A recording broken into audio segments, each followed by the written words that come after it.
السلام علیکم پیارے بچوں. کلاس 8 سبجیکٹ اردو سان لیسن ناو جابر بن حیان. امیک سوال کران. سوال نمبر 5 آز کرن. تھیو خیال. سوال نمبر 5 جابر کو بغداد آنے کی دعوت کس نے دی؟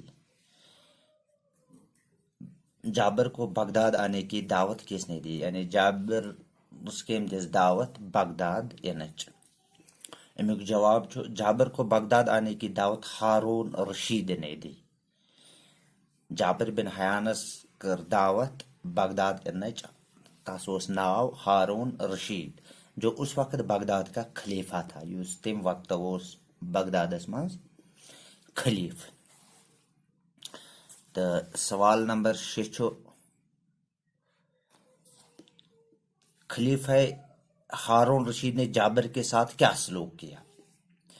خلیفہ ہارون رشید یلی بغداد ووت تت کیا سلوک کور ہارون رشیدن امس ست؟ جواب امیک خلیفہ ہارون رشید نے جابر کے ساتھ بہت اچھا سلوک کیا. یعنی خلیفہ ہارون رشید ام کور جابر ستن واریاہ اصل سلوک. بغداد میں اس کی بہت قدر ہوئی. تت کرنس واریاہ بغدادس میں کرنس واریاہ قدر. خلیفہ نے اسے انعام و اکرام سے نوازا. یعنی انعام عزت سان دتنس انعام. پتہ سوال نمبر 7 لیبارٹری کس سے کہتے ہیں؟ لیبارٹری کت ونان؟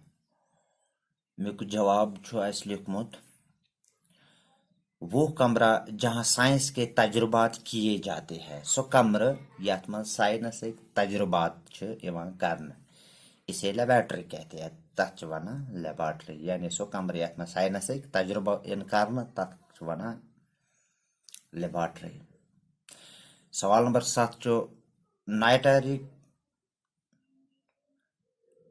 ایسڈ کو کس دھات کے برتن میں رکھا جا سکتا ہے؟ نائٹرک ایسڈ سہ کت شستر کس برتنس مز کت دھات کس برتنس مز تھا. نائٹرک ایسڈ کو سونے یا شیشے کے دھات کے برتن میں رکھا جاتا ہے. نائٹرک ایسڈ یہ شیشک برتن شیشک بان یا شیشک یا سونے کا نت سونک. آز کرو یتی سوال باقی کرو صبح انشاءاللہ.